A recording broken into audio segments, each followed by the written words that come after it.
Je vais vous partager un extrait réel d'une régression dans une vie antérieure.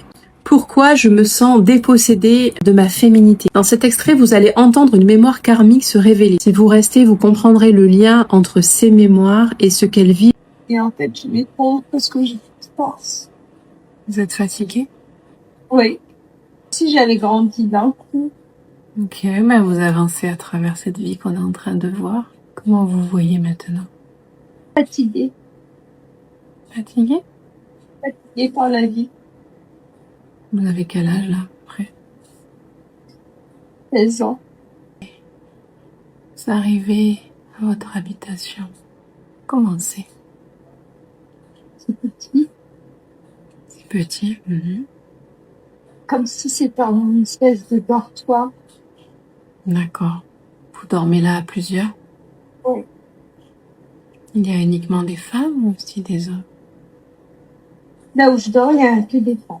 D'accord. Allez maintenant au moment d'un repas.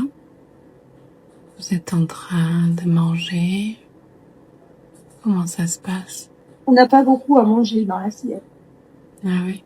Vous mangez pas à votre faim? Non, Est-ce que c'est bon? Ce que vous non. mangez? Non.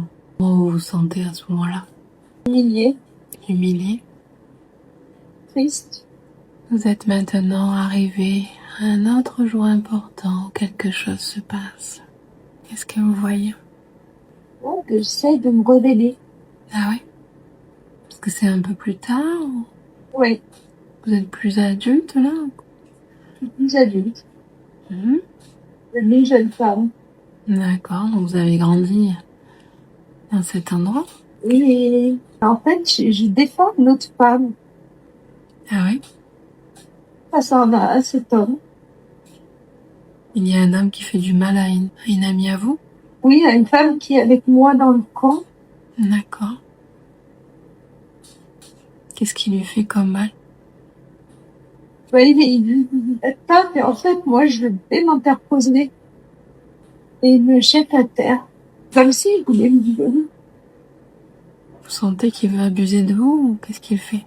Ouais.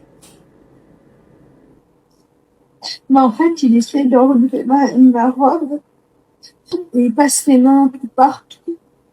Et il me bloque. Vous pouvez continuer d'observer la scène comme une observatrice, sans ressentir aucun désagrément.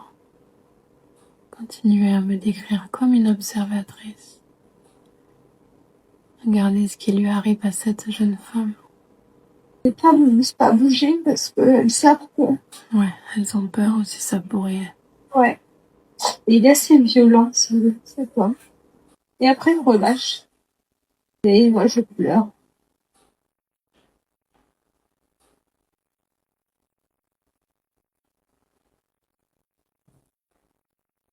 Vous êtes maintenant arrivé à un jour important. Qu'est-ce que vous voyez? À hurler, à transpirer à grosses gouttes. C'est comme un lit d'hôpital d'avant. D'accord. Et je vois du sang partout. D'accord.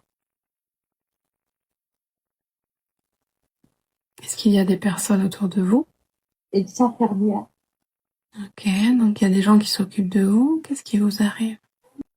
Où est-ce que vous avez du sang? En bas, sur les jambes. Comme si j'avais accouché. J'ai pas accouché. Mais j'ai plein de sang. Il n'y a pas de bébé? Non. Comment vous vous sentez? Mal. Au ventre. D'accord. Est-ce que vous êtes plus âgé que tout à l'heure ou plus jeune? Plus âgé. Mais je sens aussi le regard, le jugement de d'autres personnes. Comme si j'avais envie de mourir. En fait, c'est comme si j'étais un jouet. Et je pleure beaucoup. Et j'ai toujours cette infirmière qui me tient la main et qui me dit que ça va aller. Est-ce qu'on vous a nettoyé? Vous avez toujours du sang? Vous êtes... On commence à me nettoyer. D'accord. Ma chemise de nuit est blanche, elle est remplie de sang encore. Que vous ont-ils fait? En fait, ils m'ont avorté. Oui. Sans vous demander votre avis. Ouais. Pourquoi ont-ils fait ça? Parce que j'avais pas de mari. C'était un bébé d'un viol? Ouais. Et c'est pas interdit. C'est pas de votre faute, non?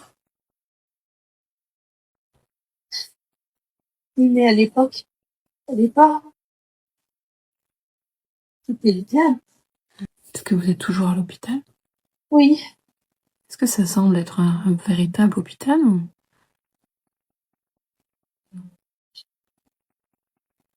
Bah, c'est un lit comme dans un hôpital, mais je sais pas trop. C'est précaire, quoi, c'est ça? Oui. Comment vous allez maintenant? Est-ce qu'il s'est passé un peu de temps? Je sais pas comment vous êtes. C'est passé un peu de temps, mais je suis toujours allongée sur mon lit. D'accord. Est-ce que vous sentez des douleurs dans votre corps? Ça va mieux. Toujours au ventre. Vous avez mal au ventre? Oui. Je suis toujours faible. Alors, ce que vous venez d'entendre n'est qu'une partie du travail.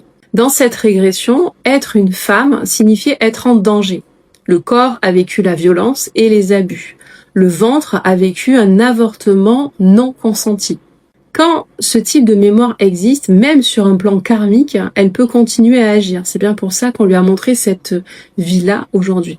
Chez cette femme, cela se manifestait par une relation difficile à sa féminité. Souvenez-vous, la question essentielle avec laquelle elle est venue me voir, c'est pourquoi je me sens dépossédée de ma féminité. Et dans sa vie actuelle, tout son corps exprimait cette mémoire. Elle n'a, par exemple, pratiquement jamais eu ses règles. Pas de poitrine, pas de cycle. Elle n'a pas pu avoir ses enfants naturellement. Elle a fait appel à un don d'ovocytes. Et d'un point de vue psychique, elle a exprimé ne pas se sentir exister en tant que femme et ne pas comprendre pourquoi. Donc la mémoire de cette vie antérieure, qu'est-ce qu'elle raconte? Elle dit être une femme est profondément dangereux. Être dans un corps féminin n'est pas sûr. Le travail thérapeutique ne consiste pas à revivre la violence. Il consiste à la reconnaître, à lui donner un espace de conscience, puis à libérer la charge qu'elle a laissée dans le corps, dans l'âme, et la charge qu'elle a laissée dans l'esprit. Après ces régressions, un travail de soin et de libération est réalisé en état modifié de conscience. Un travail transpersonnel et systémique qui permet au corps de sortir de l'état de survie et de se réajuster à une information plus juste et plus sécurisante. C'est dans cet endroit précis que des transformations profondes deviennent possibles. Parce que ce qui a été vu, reconnu et accompagné n'a plus besoin de se répéter. C'est incroyable. Ouais, c'est dingue. Enfin, j'ai pas de mots, en fait. Impressionnant. Ouais, non, c'est assez impressionnant, en fait. Vraiment bizarre, comme, Vous attendiez pas à ça? pas du tout. Ouais, non, c'est fou. C'est bizarre parce que même on le ressent dans nous. Enfin, moi, j'ai pleuré plein de fois et je pensais pas que j'allais pleurer, enfin, que j'allais me sentir mal et pleurer, en fait. C'est hyper bizarre. Et c'est vrai que c'est, waouh. Non, ça secoue. Mais dans le bon sens. C'est un peu déroutant. Enfin, Ça vous a plu l'expérience? ouais. Ouais, non, je suis impressionnée.